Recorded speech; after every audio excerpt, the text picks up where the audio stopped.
बहुत बहुत स्वागत है मेरे YouTube चैनल संस्कृत भाषा ज्ञान बाई संतोष तिवारी सर में। अभी तक 1 महीने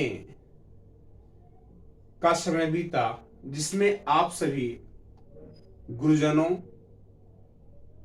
छात्र वृंदों और आत्मीयजनों, अग्रजों, अनुजों का मुझे पूर्णतः सौभाग्य से सहयोग प्रदान हुआ।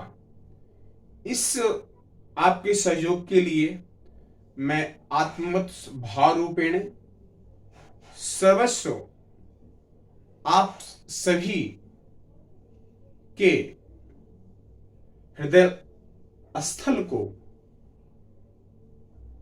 नमन बंदन करता हूं।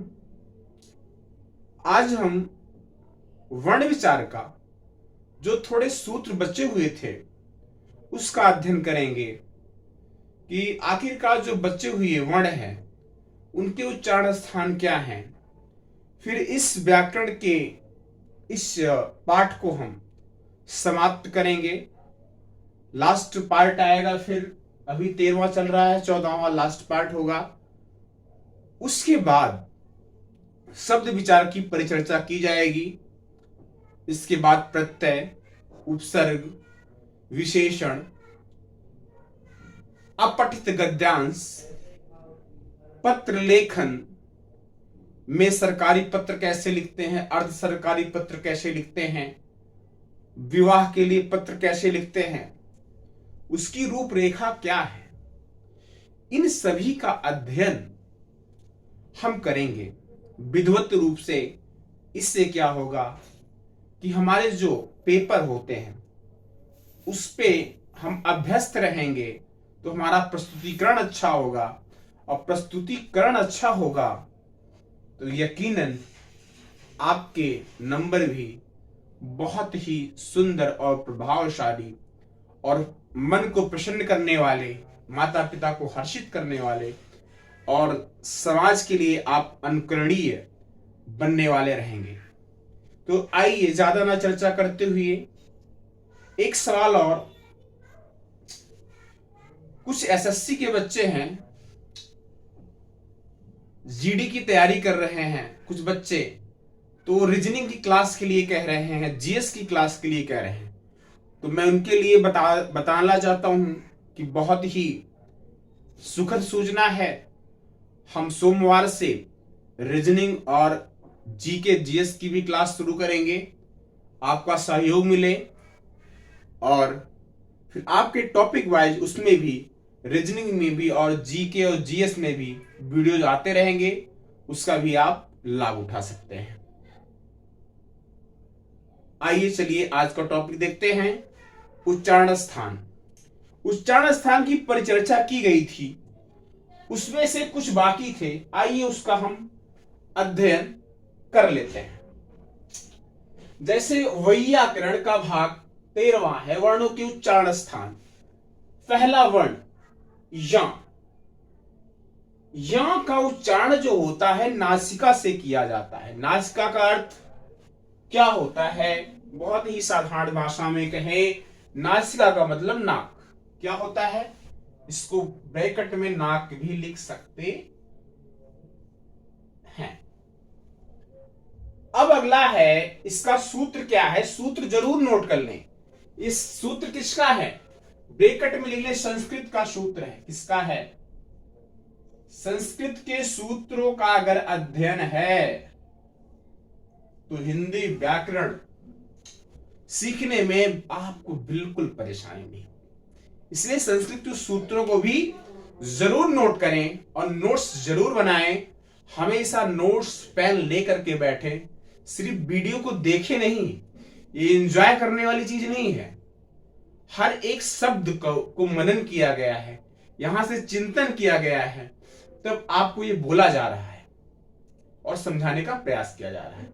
इस गहराई को समझे आप, इसको नोट्स बनाएं और संडे को मुझे शेयर भी करें कि आप कैसे नोट्स बना रहे हैं। कमेंट के माध्यम से बताएं हमें कि क्या आप सीख रहे हैं। लाइक करिए दोस्तों के साथ शेयर करिए। आप इतना प्रयास तो राष्ट्र हित में कर सकते हैं। सोच अच्छी होगी आपकी, आप यकीन मानिए आपका विकास उतना ऊर्ध्व गति से होगा, तीव्र गति से होगा, और आप उस परम लक्ष्य को प्राप्त कर सकेंगे। इसलिए हमेशा सकारात्मक रहिए, राष्ट्र के प्रति वफादार रहिए, और अपने कुल के लिए, अपने धर्म के लिए, अपने माता पिता के लिए, इन सभी से भी ऊपर क्या है, राष्ट्र धर्म, राष्ट्र सर्वोपरि, तो राष्ट्र के लिए इतना करिए। दोस्तों को बताइए चैनल के बारे में, जुड़े, उनको शेयर करवाइए, सब्सक्राइब करवाइए। ये आपका धर्म है, अपने राष्ट्र के लिए इतना आप जरूर करिए सभी। तो यमं गणना नाम नासिका च, जो यं है उस वर्ण का उच्चारण किससे हो रहा है, उसकी गणना किससे हो रही है, इसी से हो रही है। अगला देखेंगे ए कंठ तालु, कंठ और तालु से मिलकर बना है, इसीलिए इसको कंठ तालु। इसका सूत्र क्या है, ए द तो। ए और ए है, किसका है, इसका उच्चारण स्थान कंठ और तालु दोनों। कंठ भी माना जाएगा, तालु दोनों, जैसे ए इसका उच्चारण जब करते हैं अब ए तो कंठ और तालु दोनों से निकलती आवाज, इसलिए इसका उच्चारण क्या स्थान पाया गया, कंठ और तालु। और यहां का उच्चारण जब कहते हैं तो नासिका से श्रीवाली, जैसे यं, तो इस प्रकार से उच्चारण जब करते हैं तो नासिका से आवाज निकलती है। अगला देखते हैं हम व और ब, इसका उच्चारण दंत और ओष्ठ से किया जाता है, किसी का दांत से किसी का ओष्ठ। जैसे वा, जब वाह का उच्चारण करते हैं तो दोनों ओंठ आपस में मिलते नहीं है। जैसे मैं बोल रहा हूं वाह वाह वाह, तो क्या हो रहा है, इसमें सिर्फ और सिर्फ ओठ नहीं मिल रहे हैं, ओष्ठ हो गया। अब देखिए जब इसका उच्चारण करेंगे बा में ओठ भी मिलते हैं, जीभ से दांत भी स्पर्श होती है, दोनों से स्पर्श हो रही है। बा की देखो, बा बा बा, हल्की जीभ दांत को भी छूती है और ओठ आपस से मिलते हैं, इसीलिए इसका का दंतोष्ठ, दांत और ओष्ठ दोनों से होती है, इसीलिए इसको लिख सकते हैं आप दंत ओष्ठ। यहां पे लिख सकते हैं दंत ओष्ठ, यहां पे लिखेंगे दंत ओष्ठ, ठीक, दंतोष्ठ हो गया। अब देखो लिखा गया सूत्र, संस्कृत में लिखा गया वकारस्य दंत ओष्ठम। इस सूत्र को लिखते कि वकार से के जो है शब्द वो किससे उत्पत्ति हुई, दंत और ओष्ठ से हुई है, अर्थात वा और वा की उच्चारण जो है दंत और ओष्ठ से ही बतलाए और समझाए गए हैं। तो ये नोट्स हो गया। अगला है ओ और औ, इसकी भी उच्चारण किससे है, कंठ और ओष्ठ से। तो जब कंठ और ओष्ठ को जोड़ेंगे तो कंठोष्ठ बन जाता है। क्या बनता है, कंठोष्ठ, यही तो बनेगा, संधि करेंगे, संधि वर्णों का जोड़ है, तो कंठोष्ठ बन गया। इसका सूत्र क्या हुआ, इसका सूत्र हुआ ओ दो तो, देख लिखा है ओ दो तह कंठोष्ठम, ओ दो तह कंठोष्ठम, अर्थात ओ और औ का उच्चारण स्थान क्या होगा, कंठोष्ठ होगा। कंठ और ओष्ठ कैसे, कंठ कैसे, कंठिए ओठिए। अब आप बोल के देखिए, प्रैक्टिकल करिए किसी चीज को, ओ आओ, ओ आओ। जब ओ बोलेंगे तो उसमें तो ओठ पूरा नहीं मिलता, ध्यान दे कि जब औ बोलेंगे तो ओठ स्पर्श होते हैं, यह निचला यह ऊपर का, यह दोनों मिलते हैं, और यहां से कंठ से भी ध्वनि निकलती है, इसलिए ओ और औ का स्थान क्या हुआ? ओ दो तोह, ओ दो तोह, कंठोष्ठम। इसीलिए इसका उच्चारण यह हुआ। ओ और औ का उच्चारण स्थान कंठोष्ठम। समझ में आ गया? कंठोष्ठ हो गया, ओ दो तोह, कंठोष्ठम सूत्र हो गया। अब देखिए अनुस्वार, अनुस्वार जिसे आप चंद्र बिंदु कहते हैं, उसका भी उच्चारण नासिका है। ये नाक जिसे आप नासिका कहते हैं, शुद्ध भाषा में नासिका है। इसका सूत्र है नाशी, लिखा है नासिका अनुस्वारस्य। जिसका उच्चारण नासिका अर्थात नाक से किया जाता है उसे क्या बोलते हैं? अनुस्वारस्य। उसको अनुस्वार के नाम से जाना जाता है। तो जहां पर यह मात्रा होगी, यह क्या है? यह मात्रा है। इस मात्रा का प्रयोग जहां पर होगा वह क्या हो जाएगा? अपने आप अनुस्वार हो जाएगा। क्या हो जाएगा?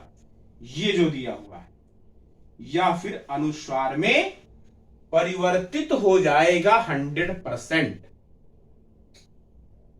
इन चीजों को जो मैं वीडियो बना रहा हूं, इसको आप बार बार देखिए। चीजों को मैं कैसे बता रहा हूं आपको, उसको बोल करके प्रैक्टिस कीजिए।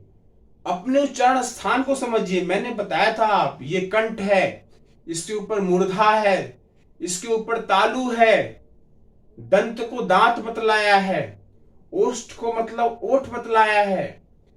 चीजों को मनन करिए, यहां से चिंतन करिए, उसका उच्चारण करिए, सीखने का प्रयास करिए। नहीं आता है तो कमेंट करिए, मेरे पास नंबर दिया गया है, कॉल करिए, पूछिए कि सर मैं कैसे सीखूं। कुछ प्रयास आप करिए, कुछ हम करें, तभी बात बनेगी, तभी देश सुधरेगा, तभी हम आप प्रसन्नचित रह पाएंगे, तभी मैं खुशहाल रहूंगा। आपसे दिल की बात बताऊं, मैं खुशहाल तब रहूंगा जब आप खुशहाल होंगे, आप मुझसे कुछ सीखेंगे। नहीं तो इसका कोई औचित्य नहीं पढ़ाने का। आप सीख ना पाए, आप जीवन में कुछ कर ना पाए, तो इसके पढ़ाने का अर्थ क्या रहेगा? कुछ नहीं रहेगा। इसलिए हाथ जोड़ के निवेदन है, आप जरूर पढ़िए, जरूर नोट्स बनाइए, दोस्तों के पास शेयर कीजिए, लाइक करवाइए, उनसे बोलो भैया सब सब्सक्राइब करो, चैनल से जुड़ के देखो, तब आपको समझ में आएगा कि इस पे कितनी अच्छी अच्छी चीजें बतलाई जा रही हैं। यह प्रयास आपको करना चाहिए। यह राष्ट्र हित में है, देश के हित में है। आप एक को जोड़ेंगे, अगला दूसरे को जोड़ेगा, दूसरा तीसरे को जोड़ेगा, इस चेन बढ़ती जाएगी और एक दिन क्या होगा?